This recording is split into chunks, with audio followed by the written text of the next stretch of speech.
Before we begin, if stories filled with unforgettable love, shocking betrayals, and emotional endings are your kind of entertainment, make sure you subscribe, like this video, and tell us in the comments where you're watching from. Your support helps us bring you more powerful Afro-Korean stories every week. Now, let's dive in. The gunshot cracked through the mansion before anyone could react. A bodyguard lunged forward, but the young black woman standing in the grand hallway had already thrown herself in front of the man everyone feared. "No!" she screamed. The bullet grazed her shoulder instead of sinking into Kang Min-jae's chest. The ruthless Korean Mafia boss grabbed her before she hit the marble floor. "Nia!" His voice echoed through the mansion. The remaining guards opened fire, forcing the masked assassin to retreat through a shattered window. Silence followed. Nia Dlamini looked into Min-jae's eyes, her lips trembling despite the pain. You're safe." Then she smiled. Not because she wasn't hurting, because he was alive. Min-jae pressed his hand against her bleeding shoulder. "Call the doctor, now." Within minutes, the mansion's private physician stitched the wound. "It missed the bone," the doctor said. "She'll recover." Min-jae finally exhaled. He looked at Nia, who sat quietly on the edge of the bed. "You could have died." She shrugged gently. "I've seen worse." His expression hardened. "You shouldn't have interfered." She blinked. "I was protecting you. I never asked you to. I never asked you to." The words hit harder than the bullet. She lowered her eyes. "I know." For 3 years, Nia had lived inside Kang Min-jae's mansion. Not as a prisoner. Not exactly as family. Certainly not as his wife, even though the entire household whispered that she was the only woman capable of calming the cold-hearted mafia boss. She had entered his life by accident. 3 years earlier, Min-jae's convoy had been ambushed during a business trip in South Africa. His guards were scattered. He had been bleeding out in an abandoned warehouse when a young nursing student named Nia ignored every warning and helped him escape. She never asked who he was. She only saw a dying man. By the time she discovered his identity, it was too late. His enemies had already seen her face. Returning to South Africa meant certain death. So Min-jae brought her to Korea under his protection.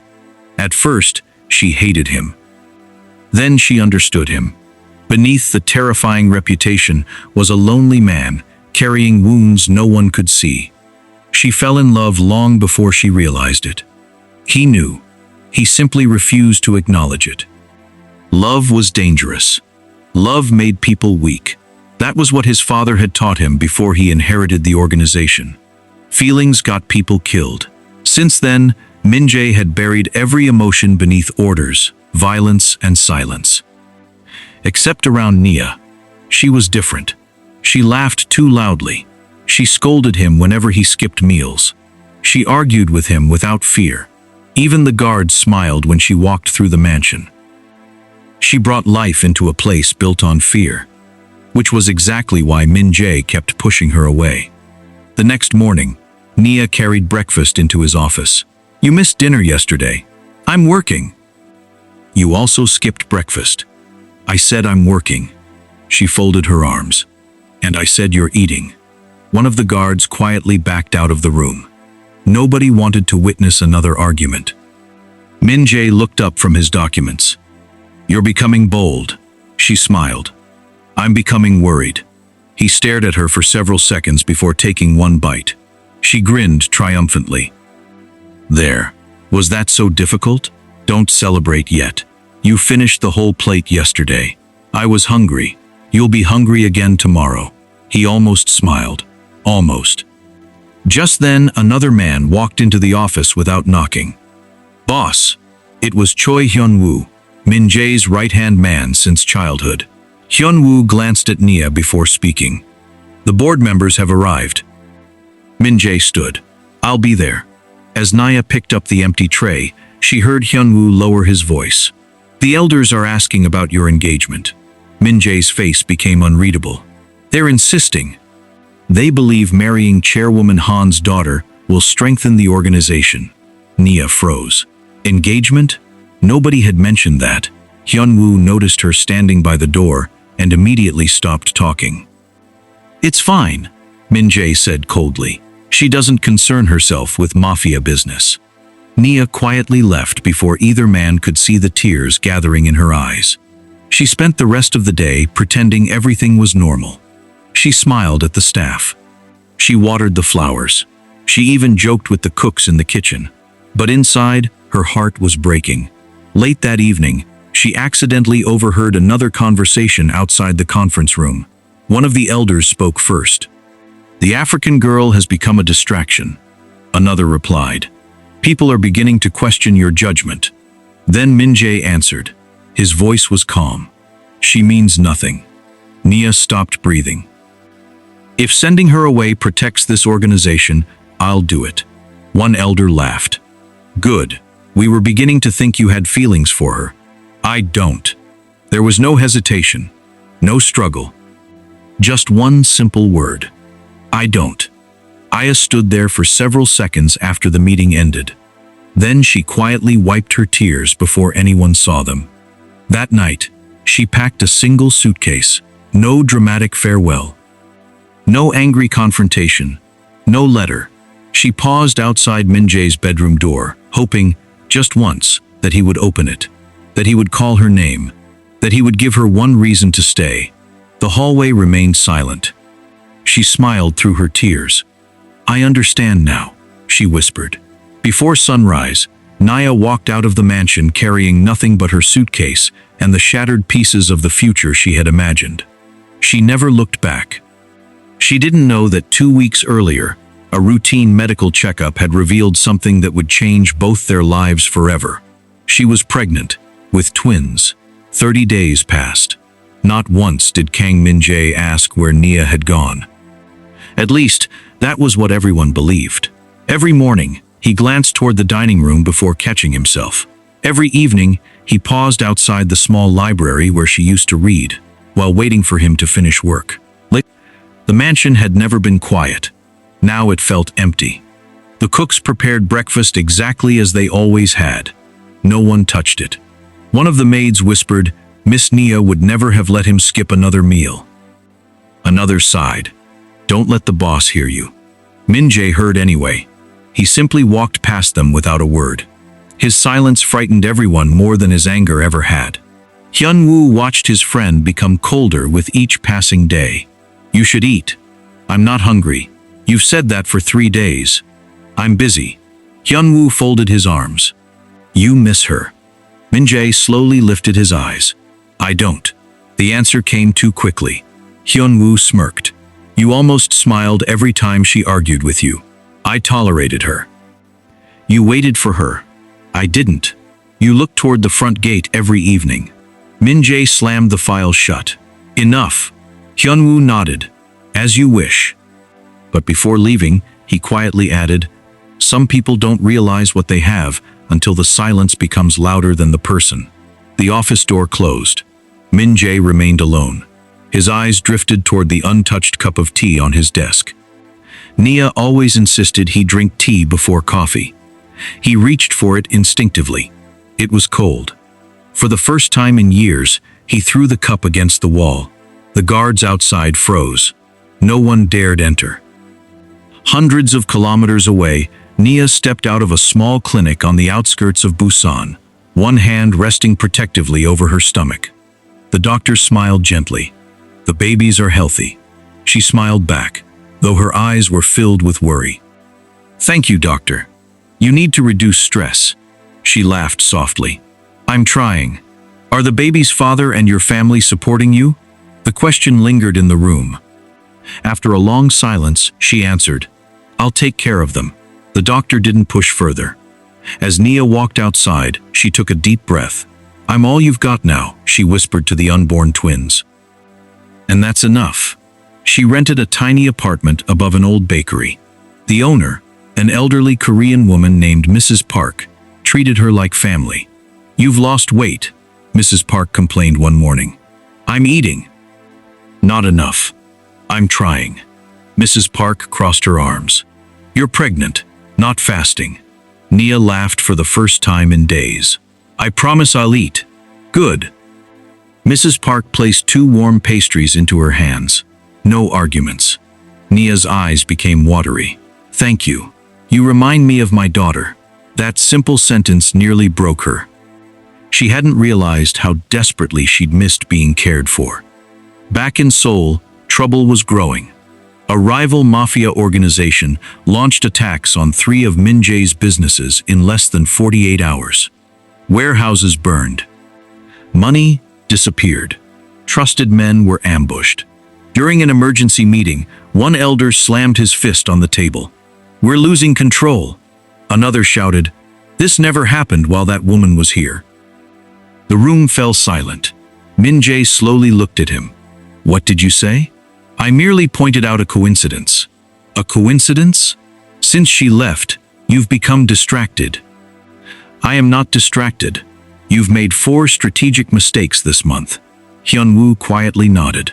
It was true. The old Min-jae never overlooked details. Now he did. Min-jae stood. "If anyone here believes my judgment is compromised..." He placed his pistol on the conference table. "Say it again." Nobody spoke. The meeting ended moments later. Outside, Hyun-woo caught up with him. "They're afraid. They should be. I'm talking about you." Min-jae stopped walking. "What? You've changed." "I haven't. You have." Hyun-woo looked him straight in the eye. "You stopped sleeping. You've become reckless. You forget meetings. And every time someone says her name..." Min-jae interrupted. "No one says her name. They're afraid to." That sentence followed Min-jae the rest of the day. Late that night, he entered Nia's old room for the first time since she had left. Everything was exactly as she'd left it. A novel rested beside the bed. A knitted scarf she had been making lay unfinished in a basket. There was even a small sticky note on the mirror. "Smile today. You look handsome when you do." He stared at the note. Then he looked away. His eyes landed on a framed photograph. It had been taken during the first snowfall after Nia arrived in Korea. She had convinced him to build a snowman. He remembered refusing. She remembered dragging him outside anyway. The picture captured the impossible. Kang Min-jae, smiling. His fingers tightened around the frame. "Why did you leave?" he whispered into the empty room. There was no answer. Only silence. The following afternoon, Hyun-woo received an unexpected phone call. "The boss needs to come to Seoul Central Hospital immediately." "Who is this?" "I'm calling regarding Miss Nia Dlamini." Hyun-woo's heart skipped a beat. "What happened? Please tell Mr. Kang it's important." The call ended. Minutes later, Hyun-woo burst into Min-jae's office. "We need to go." Min-jae didn't even look up. "I'm busy." "It's about Nia." Everything stopped. The pen slipped from Min-jae's fingers. For the first time in 30 days, he said her name. "What happened to Nia?" "I don't know." 5 minutes later, their convoy was racing through Seoul. When they arrived, the doctor greeted them with a puzzled expression. "Mr. Kang? Where is she?" "I'm sorry, she isn't here." Min-jae's jaw tightened. "Then why am I here?" The doctor looked confused. "You were listed as her emergency contact." His heartbeat quickened. "She came for a follow-up appointment a month ago but never returned. We finally reached the number she left." "What follow-up?" The doctor hesitated. "I'm not sure how much she told you." "Doctor." She was approximately 6 weeks pregnant. The hallway became deathly quiet. Min-jae blinked once. Then again. What?" She was expecting twins. The world seemed to stop turning. Twins.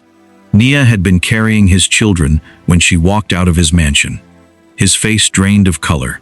Hyun-woo stared at him in complete disbelief. The doctor continued gently. "She looked frightened, but more than anything, she looked determined to protect those babies." Min-jae staggered back a step.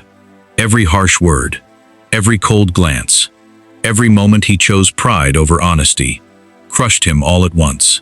He whispered the only question that mattered. "Where is she?" Min-jae's voice shook for the first time in years. "Tell me where she is." The doctor looked genuinely apologetic. "I wish I could." "You treated her." Yes. Then you have her address. I'm not permitted to disclose a patient's private information. Min-jae took a step closer. I'm not asking as a stranger. I understand. I'm the father of those children. The doctor lowered his eyes. And I believe you. But she made one request before she left. Min-jae's heart pounded. What request? If anyone came looking for her, especially you, I was not to reveal where she had gone. The words struck like another bullet. She said that? The doctor nodded. She wasn't angry. She was crying. Hyun-woo placed a hand on Min-jae's shoulder before he could lose control. We'll find her. Min-jae didn't answer. He couldn't. For the first time in his life, the most powerful man in Seoul realized there was someone he couldn't command, threaten, or buy back. The woman he loved had chosen to disappear. That night, Min-jae sat alone in his office. A bottle of whiskey remained unopened on his desk. Instead, he stared at the security footage from 30 days earlier. The front gate. 5:17 a.m. Nia emerged carrying a single suitcase. She paused. She turned toward the mansion. Even through the grainy camera, he could see the hope in her eyes. She waited.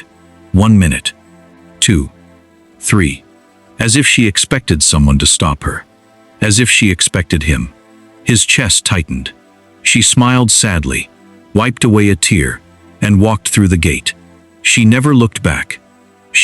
Min-jae replayed the footage again, and again, and again, until he finally slammed his fist onto the desk. I did this. His voice cracked. I drove her away. Outside the office, Hyun-woo heard everything. He quietly dismissed the guards. Leave him alone. The next morning, Min-jae ordered every trusted member of his organization into the main hall. More than 100 men stood silently before him. No one knew why they had been summoned. Min-jae looked across the room. For 1 month, his voice echoed through the hall. I've searched for enemies. He paused. I've been looking for the wrong person. The men exchanged confused glances. I want every safe house checked. Every hospital. Every apartment under our protection. Every train station. Every airport. If she's anywhere in this country. He swallowed hard. Find her. One guard hesitated. Boss, who are we looking for? Min-jae answered without hesitation. My family. The room fell silent. No one had ever heard him use that word. Hyun-woo almost smiled. Finally, he had stopped running from the truth.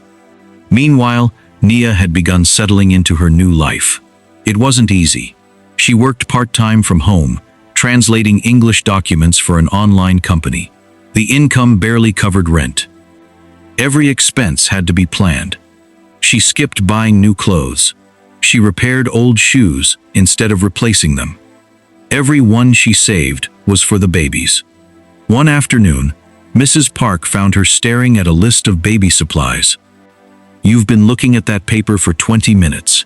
Nia smiled awkwardly. I'm trying to figure out what I can afford. Mrs. Park sat beside her. How many babies? Nia laughed softly. 2.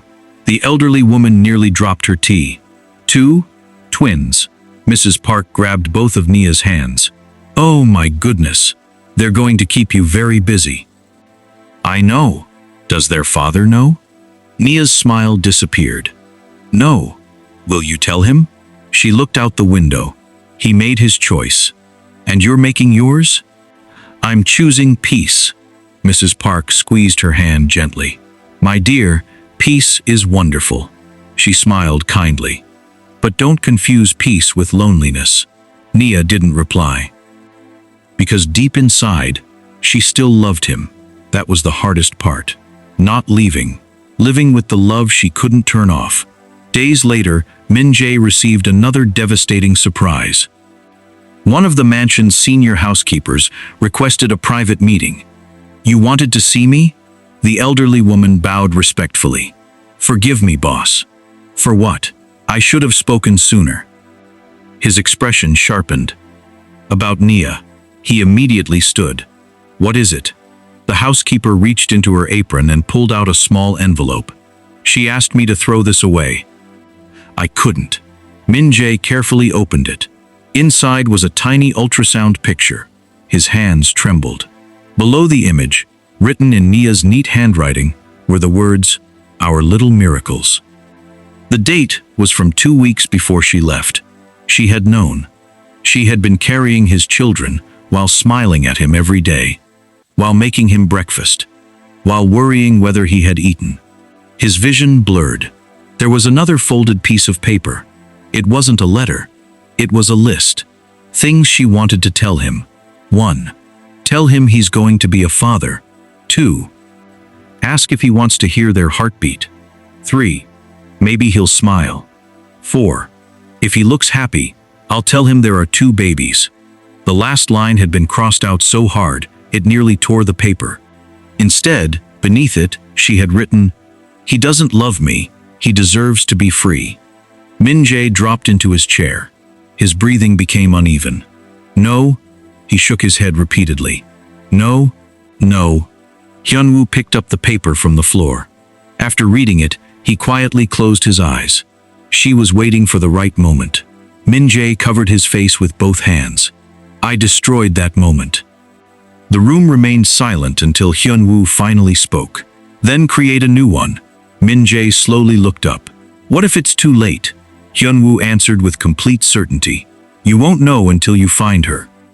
At that very moment, several hundred kilometers away, Nia stepped out of the bakery carrying a small bag of groceries. She smiled as she felt a tiny flutter inside her stomach. Her eyes widened. "Oh!" She stopped walking. "Was that you?" Another tiny movement. She laughed through happy tears. "My little fighters." She placed both hands over her belly. "Mama felt you." Across the street, a black SUV slowed almost to a stop. Inside sat 3 men wearing dark suits. One of them stared at Nia's photograph before looking out the window. "It's her." The driver frowned. "Are you sure?" The man nodded. "The boss of the Black Dragon Syndicate has been looking for the woman protecting Kang Min-jae's heirs." He reached for his phone. "Call the chairman." "We found her." The black SUV remained parked across the street as Nia disappeared back into the bakery. The man in the passenger seat lowered his phone. "The chairman wants her alive." "And the babies?" A cold smile spread across his face. "They're worth more than gold." Inside the bakery, Nia helped Mrs. Park arrange fresh bread on the shelves. "You've been smiling all morning," Mrs. Park teased. "The babies kicked." "They're already making their mother happy." "They are." Mrs. Park suddenly frowned. "What's wrong?" Nia turned toward the window. "I don't know." She felt it, the strange feeling that someone was watching her. She looked outside. The SUV was gone. She convinced herself she was imagining things. I guess it's nothing. But it wasn't. Back in Seoul, every member of Min-jae's organization searched day and night. Hospitals, hotels, train stations, safe houses. Nothing. 3 more days passed. Then Hyunwoo rushed into Min-jae's office holding a tablet. "We have something." Min-jae stood immediately. "What is it?" A traffic camera picked up a woman matching Nia's description. "Where?" "Busan." Min-jae didn't wait for another word. "Prepare the helicopter." Within minutes, the blades thundered across the sky toward Busan.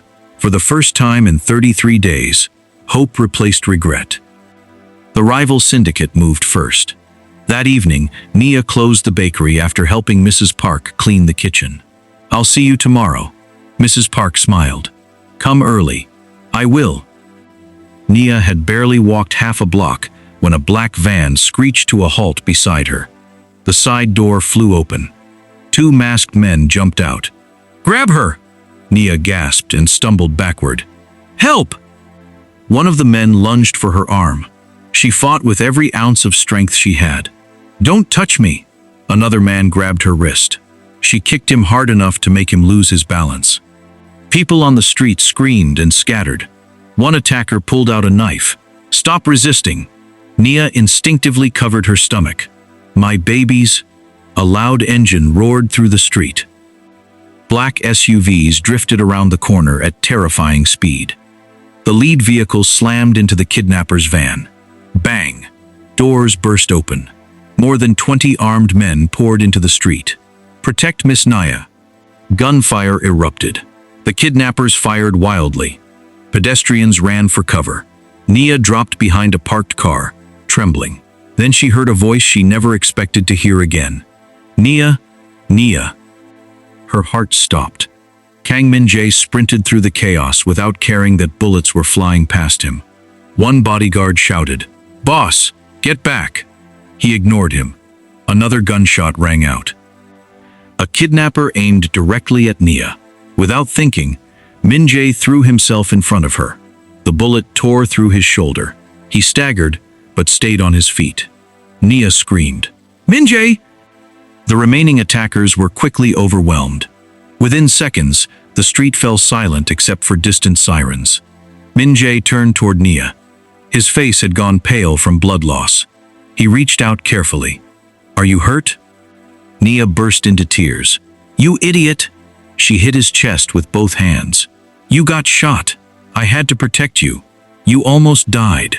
And I'd do it again." She froze. The words were so unlike the man she had left behind.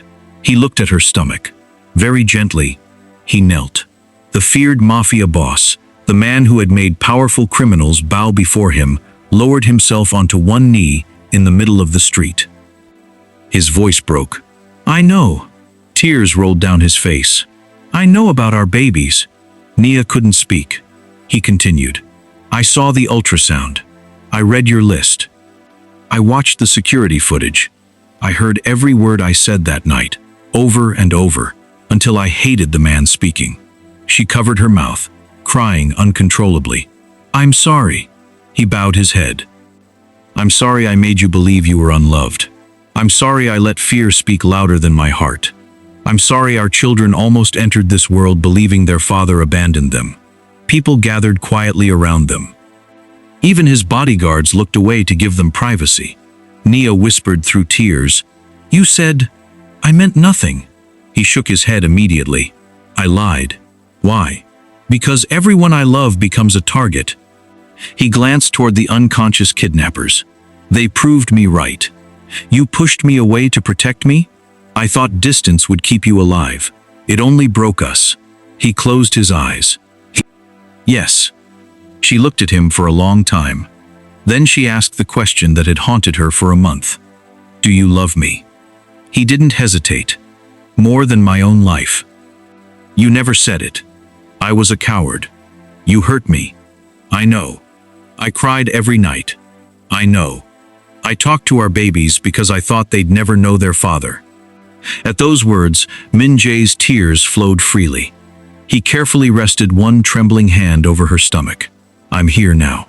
He looked upward slightly, as though speaking to the unborn twins. "I'm your father. I was late, but I'll spend the rest of my life making sure I'm never late again." Nia placed her hand over his. A tiny kick answered from within. Her eyes widened. They kicked. Min-jae froze. "What?" "They heard your voice." Another gentle flutter. He laughed and cried at the same time.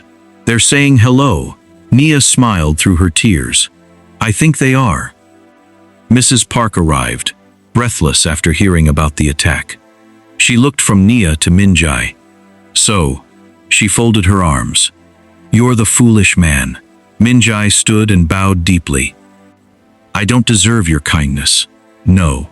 She nodded firmly. "You don't." The bodyguards tried not to smile. Mrs. Park continued, "But if you hurt her again..." She picked up a rolling pin from a nearby bakery display. "I'll finish what those kidnappers couldn't." For the first time in weeks, Nia laughed so hard that tears rolled down her cheeks. Min-jae smiled. "I believe you." 6 months later, the mansion no longer echoed with silence. It echoed with tiny cries. Twin boys filled every room with laughter. The once feared Mafia boss could negotiate with ruthless criminals without blinking. Yet he panicked every time one of his sons sneezed. Nia never let him forget it. "You survived hundreds of gunfights." "I know, but a diaper scares you?" He sighed dramatically. These two are much more dangerous. Hyun-woo laughed. I've never seen the boss surrender so quickly. Min-jae picked up one baby, while Nia held the other. He looked at the family he had almost lost. I spent my whole life building an empire. He smiled at Nia. But this, he kissed her forehead, is the greatest treasure I'll ever protect. Nia leaned against him. And this time, he intertwined his fingers with hers. This time, we face everything together. If this story touched your heart, don't forget to subscribe, like this video, and share it with someone who believes in second chances. Leave a comment below and tell us, if you were Nia, would you have forgiven Min-jae? We'd love to hear your thoughts.